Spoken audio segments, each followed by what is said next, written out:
마가복음 10장 41절로 45절 말씀. 차이신 줄 알고 제가 먼저 41절을 봅니다. 열 제자가 듣고 야고보와 요한에 대하여 화를 내거늘 예수께서 불러다가 이르시되 이방인의 집권자들이 그들을 임의로 주관하고 그 고관들이 그들에게 권세를 부리는 줄을 너희가 알거니와 너희 중에는 그렇지 않을지니 너희 중에 누구든지 크고자 하는 자는 너희를 섬기는 자가 되고 너희 중에 누구든지 으뜸이 되고자 하는 자는 모든 사람의 종이 되어야 하리라. 함께 봅니다. 인자가 온 것은 섬김을 받으려 함이 아니라 도리어 섬기려 하고 자기 목숨을 많은 사람의 대속물로 주려 함이니라. 아멘. 아멘. 할렐루야. 아멘. 우리 오신 분들을 향하여 한번 인사합니다. 사랑합니다. 존경합니다. 자신의 삶을 아름답게 간증하는 사람들을 보면 대부분 인생에서 가장 중요한 3M이라고 말하는 이들을 젊은 시절에 만났다라고 그렇게 말들을 합니다. 3M이라는 말은 내 인생의 주인이 누군지, 그리고 내 인생의 목표가 뭔지, 그리고 그 목표를 이루어가는 나와 함께 같이 가는 배우자가 누군지, 이들을 바로 젊은 시절 때 다 만났다라고 합니다. 여러분, 젊은 시절을 지난 여러분들은, 또 젊은 시절을 지나고 있는 여러분들은 이 3M 다 만나고 발견하고 계십니까? 오늘 저는 마가복음 10장을 통해서 한 만남을 여러분에게 소개해 드리려고 합니다. 우리가 읽지 않았지만 17절에 보면 한 사람이 예수께 와서 무릎 꿇어 예수님께 선생님, 선한 선생님, 내가 무엇을 하여야 영생을 얻겠습니까? 라고 묻고 있습니다. 그는 멋진 사람입니다. 마태복음에서는 이 한 사람을 청년이라고 부르고요. 누가복음에서는 이 한 사람을 부자라고 부릅니다. 부자고 청년인데 달려와서 예수께 무릎 꿇어서 영생에 대한 갈망을 이야기하고 있다. 뭔가 멋진 만남이 이루어질 것 같지 않습니까? 과연 그는 예수를 인생의 주인으로 만날 수 있을까요? 나폴레옹은 사실 그의 업적을 돌아보면 세계를 정복했다는 것보다는 그가 그의 황혼기에 남긴 어록으로 유명한 사람일 수 있습니다. 그가 이런 말 했다고 하는데요. 소크라테스가 이 방에 들어온다면 우리 모두는 존경을 표하는 것이 마땅합니다. 그러나 예수께서 이 방에 들어오신다면 우리 모두는 그분을 경배해야 합니다. 그가 말년에 깨달은 것이었습니다. 예수가 누군지 아는 것은 매우 중요한 일입니다. 이 부자 청년은 예수를 선한 한 율법 교사로 알고 있었던 것입니다. 게다가 이 영생이라는 가치가 얼마나 큰지에 대해서도 사실은 잘 몰랐습니다. 십계명을 잘 지키며 살아왔지만 이 청년에게 모든 소유를 내려놓고 나를 따르라는 예수님의 부름 앞에 슬픈 기색을 하며 근심하며 등을 돌리는 청년이었습니다. 영생은 여러분, 내가 가지고 있는 소유보다 훨씬 더 중요합니다. 예수님이 21절 말씀에 같이 한번 읽어봅니다. 예수께서 그를 보시고 사랑하사 이르시되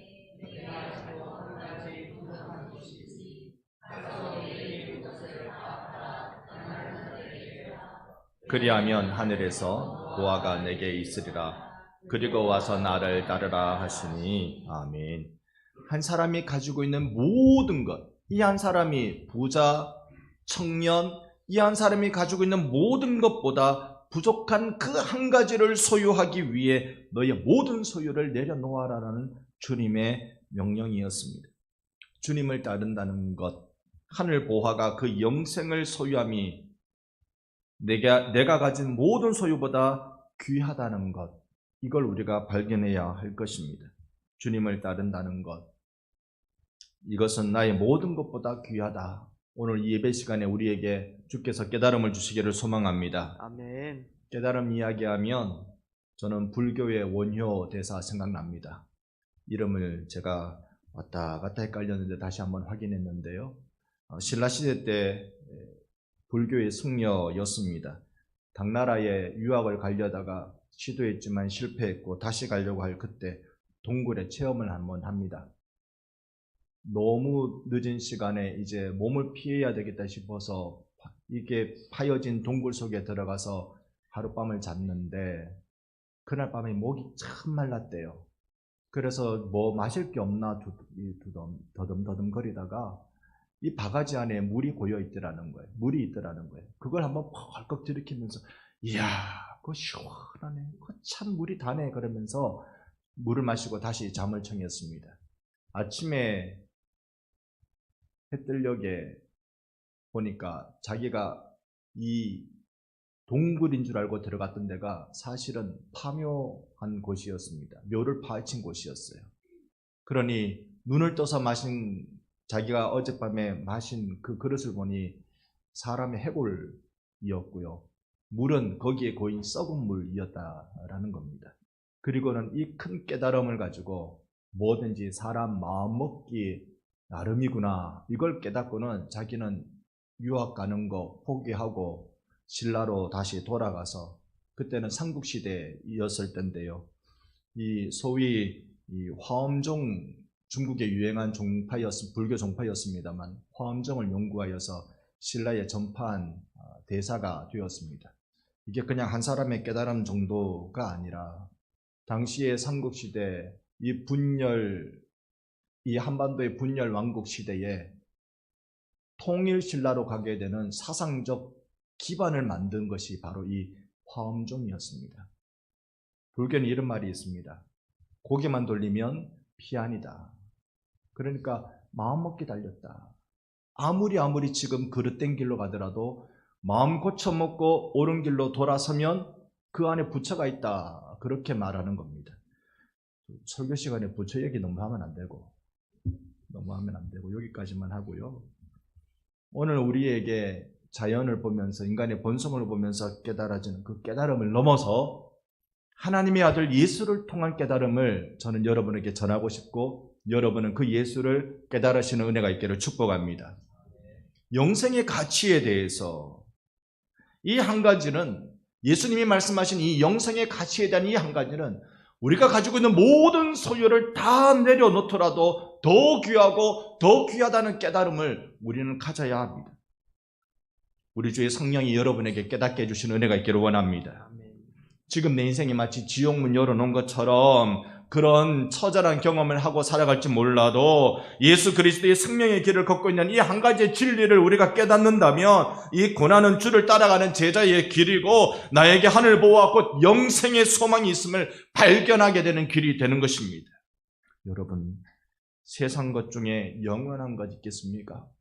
우리가 붙들고 살고 싶은 꼭 갖고 싶어서 몸부림치는 그 모든 것이 영원한 게 있겠습니까? 여러분께 예수를 소개해드리며 위로를 전하고 싶습니다. 그렇게 일주일 내도록 고난 가운데 힘겨움 가운데 세상에 살아내고 오신 여러분들에게 참 그리스도의 위로를 전하고 싶습니다.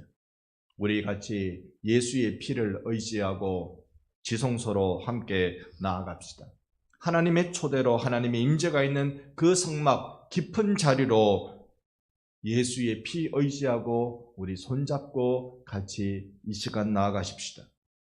구약의 성막이라는 제도를 갖고 있습니다. 성막을 또는 회막이라고 불렀습니다.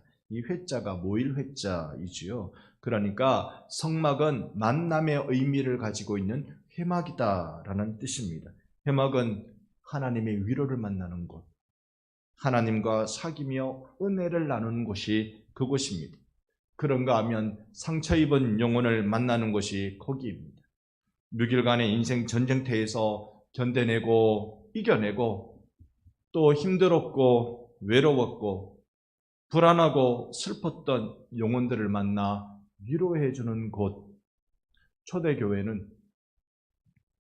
주일 예배 드릴 때마다 주인에게 매맞고 돌아온 이들을 쓰다듬어주고 마음을 어루만져주는 교제에서부터 시작했다고 합니다. 우리 옆에 있는 분께 진심을 담아서 이렇게 한번 인사해 볼까요? 자기 옆에 있는 분께 이렇게 얘기합시다. 잘 오셨습니다. 수고하셨습니다. 잘 오셨습니다.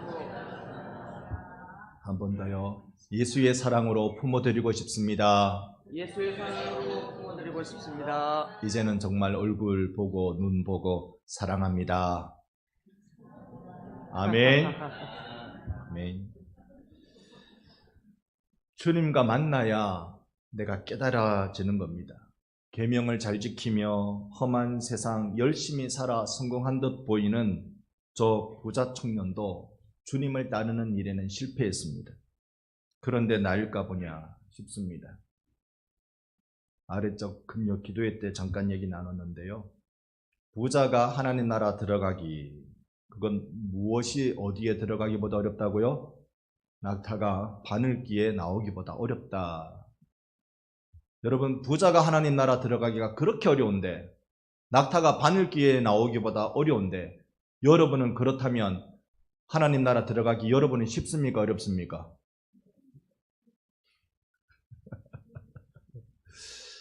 우린 부자가 아니라서 모르겠습니다만은,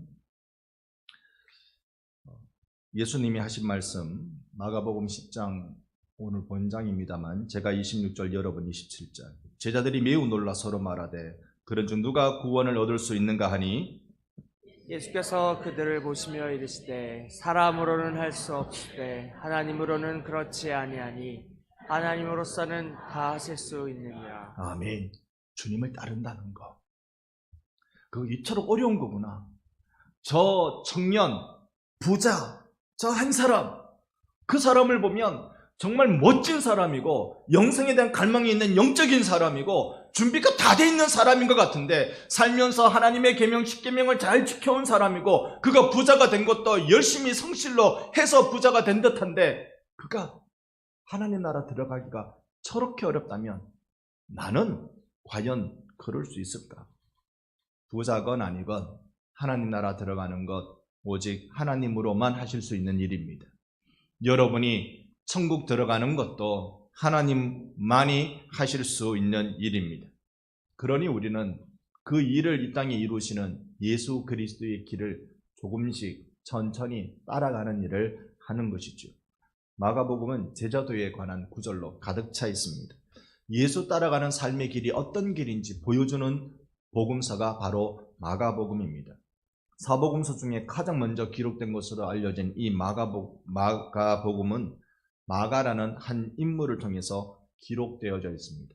짧은 시간 동안 마가에 대해서 다시 한번 소개해 드리겠습니다. 예수님이 최후의 만찬을 가지신 그 집도 바로 이 마가의 집입니다. 집 소유는 아버지 이름으로 되어 있었겠죠. 그 집의 별난 아들이었습니다. 그리고 오순절 성령 강림도 바로 이 집 마가 다락방에서 성령 강림의 역사가 일어났습니다. 어머니는 예수를 만나 마음이 뜨거워 교회에 충성하는 집사님, 권사님 좀 되는 분이었습니다. 그런 어머니를 따라 오락가락 막 하면서 교회에서 이런 모습 보고 저런 모습 보고 사람이 복음을 듣고 뒤집어지고 역사가 일어나고 이런 것을 어린 마가는 봐왔지만 그러나 아직 예수를 모릅니다. 듣기는 많이 들었는데 잘 모릅니다. 하루는 자기 삼촌이 와서 너 나랑 같이 전도여행 갈래? 삼촌이 안디옥 교회의 교사인 바나바였습니다.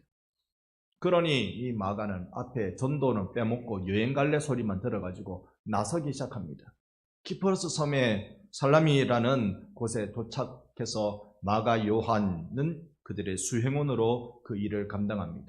복음 전하기도 하고 유대 거짓 선지자 바 예수와 다투기도 하고 마술사 엘루마의 방해를 받기도 하고 귀신 쫓아내고 하여튼 이 키프로스 섬에 구브로 섬에 들어가서 이 전도 여행팀은 고생을 세게 했던 걸로 보여집니다. 밤빌리아라는 곳 이 섬에서 벗어난 그 항구에 도착하자마자 이 마가는 급히 집으로 도망가 버리고 맙니다. 이후 안디옥 교회 2차 전도 여행 때 마가를 데려갈 것인가 말 것인가를 가지고 바나바와 바울이 다투면서 이 둘은 영영 헤어지는 일을 경험하고 만 것이죠. 마가는 소위 잘나가는 집안의 아들입니다. 놀기 좋아하고 젊은 시절 소위 부유한 방랑자쯤 되는 사람이었습니다. 그런 그가 훗날 베드로에게 붙들려서 복음을 듣게 되는데요. 베드로 전서를 보면 이 마가는 베드로와 함께 지금 로마에 있는 것으로 보여집니다. 베드로의 통역을 맡은 사람. 여러분, 그러니까 젊은 날 잘 놀려면, 정말 남들과 다른 차원으로 놀려면 이 시대는 헬라어를 할 줄 알아야 돼요. 그냥 자기 나라 말 유대 언어인 히브리어, 아람어 정도만 해가지고 안 되고 헬라어 정도 좀 알아야 아주 차원 높은 놀이를 경험하는 거죠. 요즘 청년들, 청소년들 그런 자기 놀이에 관한 영어는 나름대로 알아서 다 꿰고 있습니다. 그래서 이런 마가가 베드로에게 붙들려 쓰임받을 때는 베드로가 하고 싶은 말을 헬라어로 통역해주는 통역관 역할을 하고요. 베드로의 편지를 대필해 줄 수 있을 정도의 실력가가 되기도 했습니다. 그러면서 마가는 훗날 마가복음이라는 오늘 이 복음서를 기록하게 되는데요. 마가복음의 특징은 복음의 역동성이 참 잘 표현되어 있습니다. 자주 쓰여지는 부사 중에 하나가 즉시, 곧 이런 표현을 씁니다. 그러니까 그만 가만히 있지 못하고 바로 다음 장면으로 넘어가는 거예요. 왜 넘어가느냐? 복음이 이만큼 역동적이다. 복음이 이만큼 활력 있다는 걸 마가복음은 그대로 보여줍니다. 그리고 길이라는 말이 많이 등장하는데 이건 사람 다니는 길만을 의미하는 것이 아니라 그것은 예수 따라가는 제자의 길이라는 것을 여실히 보여주는 게 마가복음입니다. 이 길은 오늘 10장 전체를 보면 겸손해야 갈 수 있는 길임을 보여줍니다. 우리가 읽은 이 본문은 사실 35절부터 세베대의 두 아들 이야기를 들어야 더 깊이 이해가 되는데요. 37절이 이렇게 말씀합니다. 여짜오되 주의 영광 중에서 우리를 하나는 주의 우편에 하나는 주의 좌편에 앉게 하여 주옵소서. 이들에게 있어서 예수님의 옆자리는 세속 왕조의 영광의 자리쯤으로 생각했던 모양입니다. 그런데 예수의 좌우편은 누가 있었습니까? 바로 같이 십자가에서 형벌받아 죽어가는 두 강도가 있었습니다. 예수의 옆자리는요, 고난의 자리. 예수의 옆자리는 피가 흥건한 그 자리였습니다.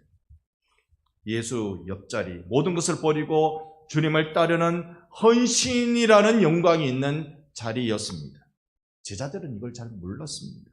지금 예수를 따라가고 있지만 열심히 예수님을 따라간다고 자신의 전부를 다 버리고 따라가고 있는 이 제자들도 예수의 옆자리가 그런 자리인 줄은 몰랐습니다. 이런 깨달음을 가질 수 없던 것이었죠. 목사가 예수 믿으면 고생합니다 라고 하면 교회 숫자 주는 거 여러분 아세요? 예수 믿으면 여러분 고난받습니다 이 얘기하면 다음 주에 확 출석률이 떨어집니다. 집사가 되면 집을 사고, 장로가 되면 장로라도 되고, 목사가 되면 목적 없이 살아도 된다고 착각하는 시대가 왔을까봐 두려운 것입니다. 하지만 제자라는 것은, 제자는 찾는 이가 적은 좁은 문과 협착한 길을 가는 자가 바로 제자입니다. 38절 말씀 같이 읽어봅니다. 예수께서 이르시되 너희는 너희가 구하는 것을 알지 못하는도다. 내가 마시는 잔을 너희가 마실 수 있으며 내가 받는 세례를 너희가 받을 수 있느냐? 너희가 이걸 마실 수 있고 너희가 이걸 받을 수 있느냐? 이 고난의 잔을 마실 수가 있고 이 고난의 죽음을 너희들이 당할 수 있느냐? 이런 의미임에도 불구하고 제자들은 그걸 모르니까 예, 할 수 있습니다라고 다음 절에서 당당하게 이야기합니다. 그러나 그건 세속의 자리가 아니었어요. 이런 무지한 제자들을 향하여서 주님이 이렇게 말씀합니다. 오늘 본문 말씀 중에 44절까지를 한번 교독합니다. 열 제자가 듣고 야고보와 요한에 대하여 화를 내거늘 예수께서 불러다가 이르시되 이방인의 집권자들이 그들을 임의로 주관하고 그 고관들이 그들에게 권세를 부리는 줄을 너희가 알거니와 너희 중에는 그렇지 않을지니 너희 중에 누구든지 크고자 하는 자는 너희를 섬기는 자가 되고 너희 중에 누구든지 으뜸이 되고자 하는 자는 모든 사람의 종이 되어야 하리라. 아멘. 하나님 나라의 큰 자는 섬기는 자인 줄로 믿습니다. 섬김 받는 자는 하나님 나라의 반대로 작은 자가 되는 거죠. 교회에 부목사로 있었던 교회에 안 좋은 모습 하나 있었습니다. 제법 컸습니다, 교회가. 그런데 주일 되면 권사님들이 장로님들의 점심 식사를 식당에 받아가지고 장로님들이 앉아있는 그곳에 당연시겠죠. 그것까지 다 배달을 하는 거예요. 배달을 하는 거예요. 이걸 어떻게 이해를 해야 되죠? 근데 그 권사님들이 가다가 연세가 있으니까 바들바들 떨면서 이 밥상을 엎기도 하고 온갖 참 보기 힘든 그 고난이었습니다. 이걸 어떻게 우리가 이해를 해야 할까요? 세상 사람들은 하나님 나라도 세속의 나라와 같은 계급일 것이다 라고 여깁니다만 예수님은 그렇지 않다. 으뜸이 되고자 하는 자는 그 사람은 교회의 으뜸인 사람은 종이다. 종이 으뜸이다 라고 말씀하고 있습니다. 섬김. 이 섬김의 본을 예수께서 친히 우리에게 다 보여주셨는데요. 그걸 예수님이 이렇게 한 절로 설명을 하십니다. 마가복음 전체에서 가장 핵심 구절이 무엇이냐라고 물으면 그 너나 할 것 없이 전부 다 10장 오늘 보면 45절이라고 말합니다. 같이 한번 읽겠습니다. 인자가 온 것은 섬김을 받으려 함이 아니라 도리어 섬기려 하고 자기 목숨을 많은 사람의 대속물로 주려 함이니라. 아멘. 아멘. 예수께서 왜 오셨습니까? 섬김을 받으려고 오신 분이 아닙니다. 도리어 섬기려고 오셨습니다. 섬기되 자신의 목숨까지 바쳐가며 우리를 위한 대속물로 주시려고 오셨습니다. 우리를 위한 죄값을 대신 치르려고 오신 것입니다. 누가 있어 이 깨달음을 가질까요? 오늘날 누가 있어 이 깨달음을 가질까요? 예수님은 이 깨달음을 위해 현장 교육을 하기 시작하시는데요. 이건 책상머리에서 아무리 연구하고 공부한다고 깨달아지는 건 아닌 것 같아요. 머리는 깨달아지는데 가슴이 안 깨달아지는 거예요. 그래서 종으로 사는 것, 이게 주님을 따르는 길이라고 말해도 마음에 와닿지 않는 것은 우리가 이런 경험치가 부족하기 때문이 아닐까 생각해 봅니다. 당신은 죄인이요, 당신은 종이요 라고 말하면 오히려 마음만 상해버린다면 우리는 제자로서의 삶은 전혀 준비되어 있지 않는 것입니다. 예수님이 여리고로 가실 때였습니다. 거기에 디메오의 아들, 나면서부터인지는 모릅니다만 거지요 맹인인 바디메오가 길가에 앉아 있습니다. 이유는 당연히 구걸하기 위해서이겠지요. 바디메오라고 말하면 신약 성경에 앞에 바자가 붙으면 항상 누구의 아들이란 뜻입니다. 그러니까 디메오의 아들, 얘가 보니까 좀 시원찮은 애라 이름 지어줄 필요도 없겠다. 그냥 너는 내 아들이야. 디메오의 아들. 그렇게 이름마저 붙였습니다. 그러나 그가 예수의 소식을 듣더니 가만히 있지 못하고 소리 지르기 시작하는데요. 다윗의 자손 예수여 나를 불쌍히 여기소서. 이름도 제대로 없는 나입니다. 태어나서 맹인인지 아니면 살면서 그렇게 되었는지는 모르겠습니다만 나를 불쌍히 여기소서. 나는 불쌍한 사람입니다. 이런 외침이 있는 그 현장이 중요한 겁니다. 그런데요, 그렇게 외치면 주변의 반응은 어떤 줄 아세요? 꾸지람입니다. 오늘 성경이 그렇게 우리에게 말씀하고 있습니다. 너 조용해. 어디 거지 주제에. 주변의 반응은 꾸지람입니다. 그러나 그런 자기를 소외시키려는 반응이 있을 때 이 바디메오는 더 크게 소리 지릅니다. 다윗의 자손이여 나를 불쌍히 여기소서. 한 번 더 크게 소리 지릅니다. 여러분, 우리가 예수님을 찾을 때 주변의 반응이 중요한 게 아니라 예수의 반응이 중요한 겁니다. 내가 아무리 신앙생활을 하려고, 내가 바르게 하려고, 내가 옳게 하려고 해도 나의 이 초라한 모습 때문에 아니면 나의 잘못된 과거 때문에 주변 사람들이 스톱! 너는 그렇게 할 형편이 못 되는 사람이야 라고 얘기할 수 있어요. 그러나 중요한 건 주변의 반응이 중요한 게 아니라 예수의 반응이 어떤가? 내 구주 예수의 반응이 어떤가? 그 예수님은 이렇게 말씀합니다. 그를 부르라. 그를 부르라. 여러분, 이 바디메오는 앞에 말씀드렸던 부자 청년 그 한 사람과 달랐습니다. 앞에 말한 그 한 사람은 예수에 대한 인식이 선한 율법 교사였습니다만, 이 바디메오는 예수가 누군지를 어떻게 인식했는가 하니 다윗의 자손, 이 표현은 왕이란 뜻입니다. 우리의 왕이십니다라고 그는 인식을 했습니다. 그런 그에게 예수님은 그를 부르라라고 말씀합니다. 불러서 내가 너에게 뭐 해줄까? 라고 예수님은 말씀하시고, 이 바디메오는 네, 제가 눈 떠서 보기를 원합니다. 예, 제가 이 어둠의 세상을 그만두고 밝음을 보기를 원합니다. 예, 제가 지난날의 세월을 다 뒤로하고 새로운 시대, 새로운 세상을 살고 싶습니다.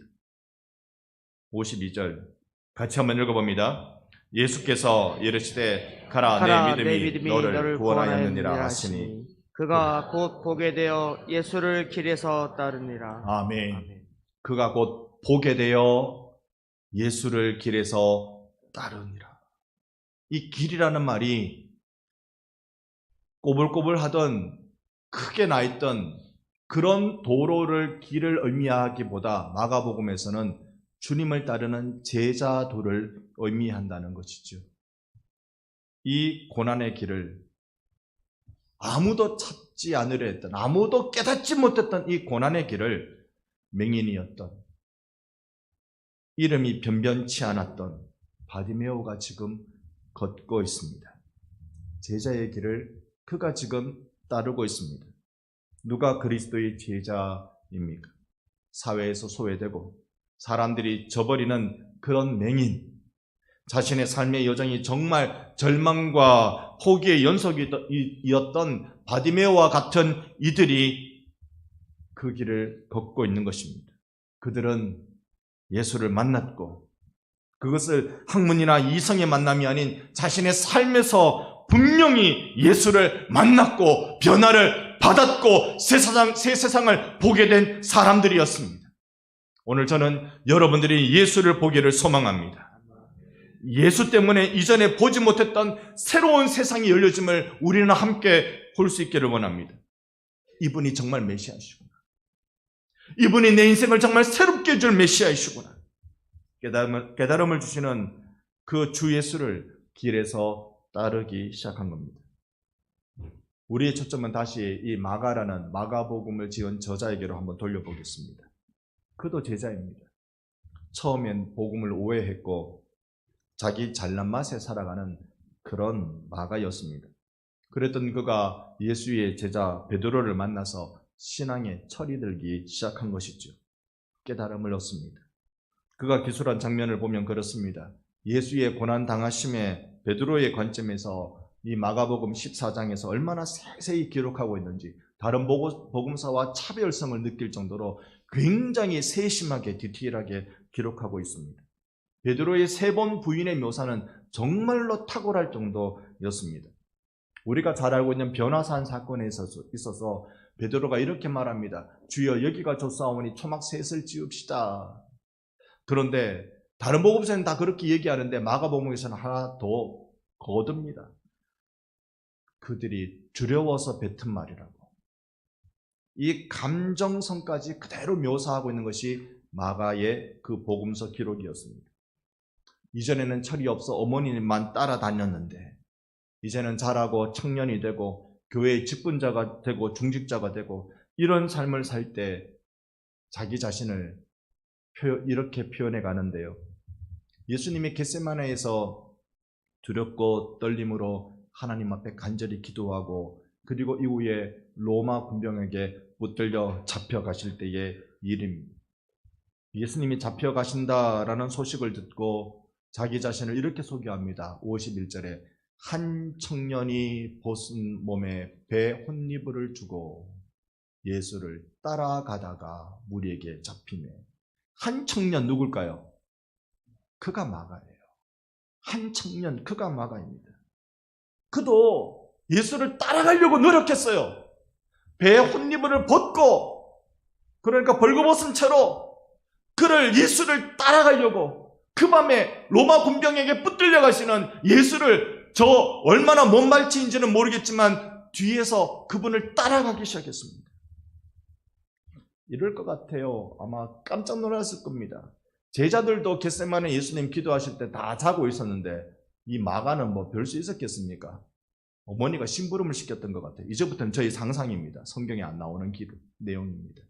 어머님이 얘야, 어젯밤에 우리 집에 와서 6월절 만찬을 벌인 그 예수라는 양반 심상치 않은 분인 것 같아. 오늘 그분의 뒤를 너가 따라가. 밤이 깊었으니까 너 혼잎을 하나 들고 가. 물론 그것은 외투를 의미합니다만은 그거 하나 들고 가. 어머니의 심부름, 어머니의 명령을 받았습니다. 그런데 이제 잠이 푹 들었는데 웅성웅성거리고 군하시는 군인들이 들어오는 그 발자국 소리에 놀라서 잠에 깨서 눈을 비비고 보니까 예수가 로마 군병에 붙들려 가기 시작한 겁니다. 놀래서 그 뒤를 따라가는 것.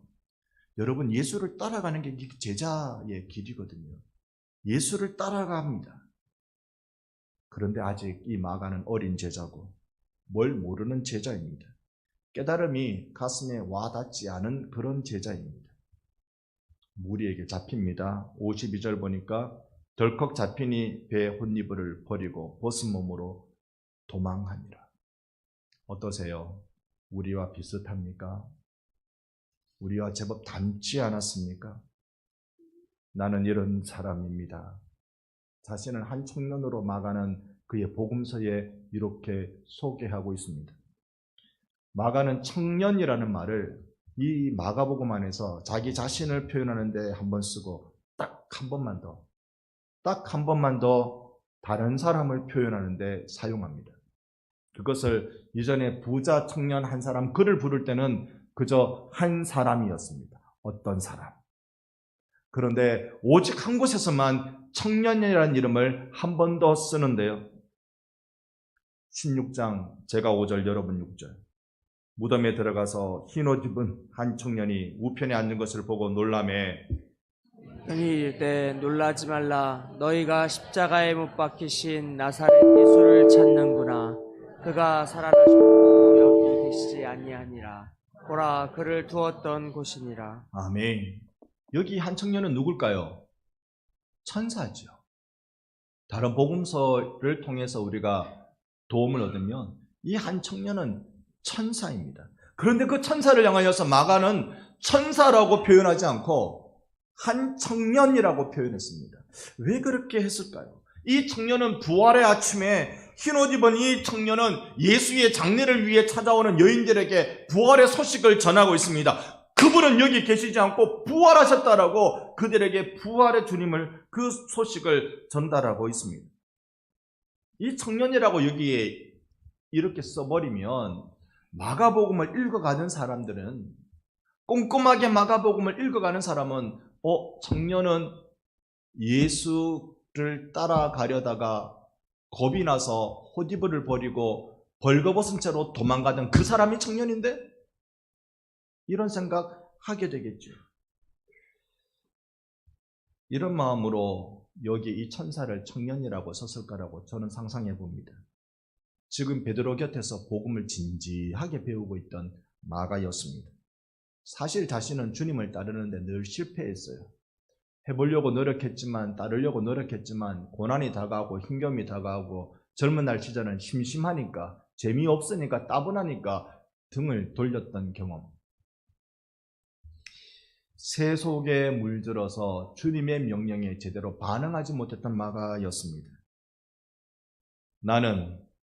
나도 저 한 청년, 흰옷 입은 청년처럼 예수의 부활을 전하는 사람이 되고 싶다는 갈망을 여기에 이 문학적 기법으로 마가복음에 표현해 놓은 것이 아닐까 생각해 봅니다.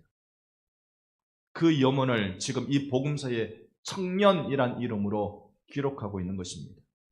여러분은 나의 주인, 나의 목표, 나의 동반자, 십자가 앞에서 분명히 만나시기를 바랍니다. 이를 위해서 필요한 건 첫 번째, 주님을 분명히 만나는 데 있습니다. 제가 보여드리는 이 십자가는 최바오로 신부님이 조각한 십자가입니다. 제목이 악수하는 십자가예요.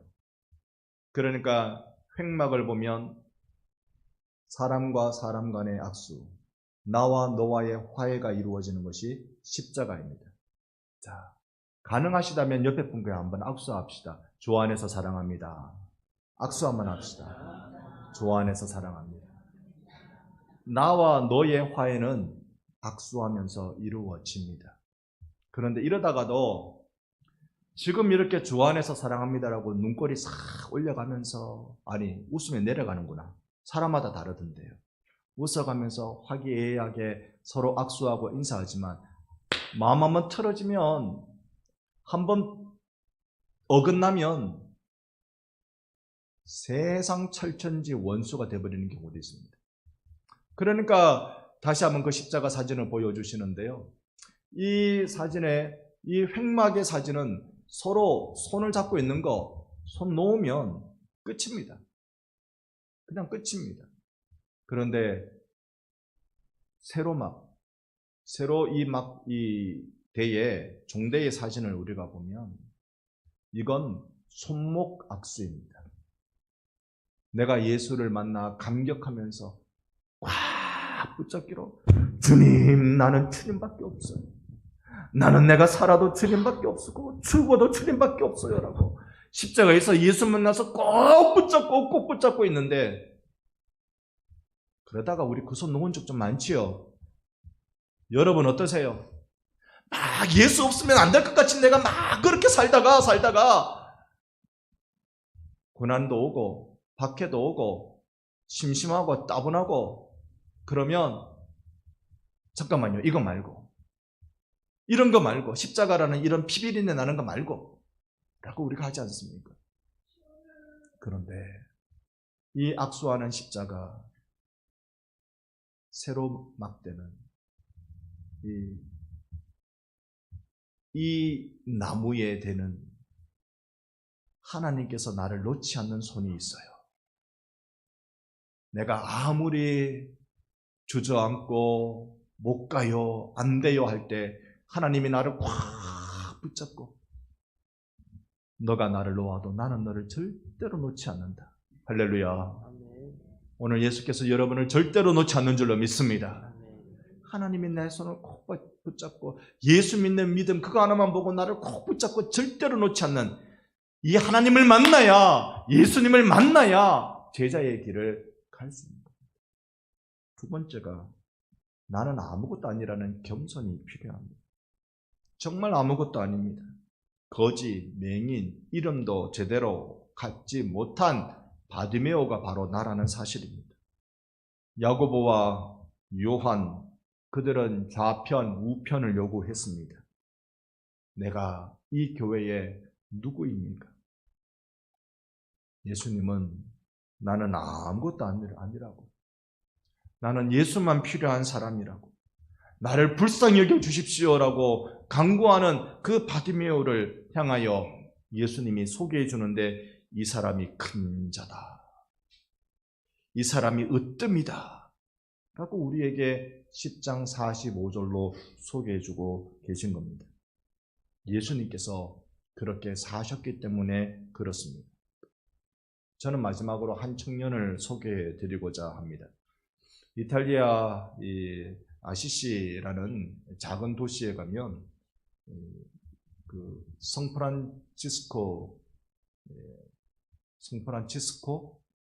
교회, 그러니까 성당이죠. 그 성당이 있습니다. 거기에 보면 이 제목이 프란체스코의 귀향이라고 알려진 동상이 세워져 있습니다. 역사상 예수를 가장 많이 닮았다라고 평가받는 이 성프란체스코입니다. 그의 외모는 병약해 보이지만 그의 마음은 모든 신앙인들이 닮고 싶어하는 영성이 있는 사람으로 일컬어지지요. 당시에 이 프란체스코가 살고 있던 그 당시에 군 입대해가지고 공적을 쌓으면 귀족 신분이 되기도 하고 사회적으로도 인정받는 사람이 되기도 합니다. 그의 나이 20살 때 1201년에 페루자 군대와 싸우기 위해 원정군에 이 프란체스코가 참여합니다. 그러다가 포로가 되어 1년 동안 감옥에서 지내고 겨우 석방되기도 합니다. 그리고 한 4년이 지난 2005년에 24살이 된 프란체스코는 다시 자신의 야망을 위해 군입대하려고 길을 떠날 때 그때 주의 음성을 듣습니다. 무엇 때문에 지금 전쟁에 나가느냐? 돌아가거라. 이 동상은 그때 전쟁에 참여하려고 나갔던 프란체스코가 고향으로 돌아오는 그 장면을 그대로 그리고 있는 동상입니다. 이 동상 밑에 그렇게 글이 써져 있다고 합니다. 주여, 제게 무엇을 원하십니까? 그 밑에는 너가 사는 곳으로 돌아가라. 그곳에서 너가 무엇을 해야 하는지 듣게 될 것이다. 여러분은 어디로 가려고 하십니까? 우리 반성교회에선 그리스도를 섬기는 자리, 내가 사는 그곳에서 그리스도를 섬기는 사람들이 이곳에 모여 있습니다. 제가 사랑하고 존경하는 우리 장로님들도 오직 자기들이 속해져 있는 그 현장에서 그리스도를 만나고 그리스도를 겸손으로 섬기고 있는 분들이어서 감사한 일입니다. 우리 권사님들도 우리 집사님들도 참으로 예수 만나려고 노력하고 힘쓰고 그분을 만나는 대로 그분을 겸손히 섬기려고 애쓰는 분들이셔서 참으로 감사한 일입니다. 하지만 우리는 우리 자신에 실망합니다. 우리가 가지고 있는 경험치가 늘 부끄럽고 늘 죄송스럽기 때문에 그렇습니다. 어거스틴은 이런 말을 합니다. 그대의 실패한 과거는 하나님의 자비에 맡기고 그대의 힘겨운 현재는 하나님의 사랑에 맡기며 그대의 불안한 미래는 하나님의 섭리에 맡기라. 오늘 우리의 과거 부끄럽지만 하나님의 용서의 자비에 맡깁시다. 오늘 우리의 현재 힘겹지만 하나님의 사랑에 맡깁시다. 우리의 다가올 미래가 불안하지만 하나님의 섭리에 맡깁시다. 오직 예수 따라 살아가는 것이 가장 행복한 비결이라는 이 사실 한 가지를 알아. 오직 유일한 한 분. 오직 소중한 하나. 이것을 위해 모든 것도 내려놓을 수 있어 주님과 누리는 하나님 나라의 행복을 경험하는 우리 반성교회 이 자리 예배자들이 다 되시기를 주 예수의 이름으로 축원합니다. 아멘. 아멘.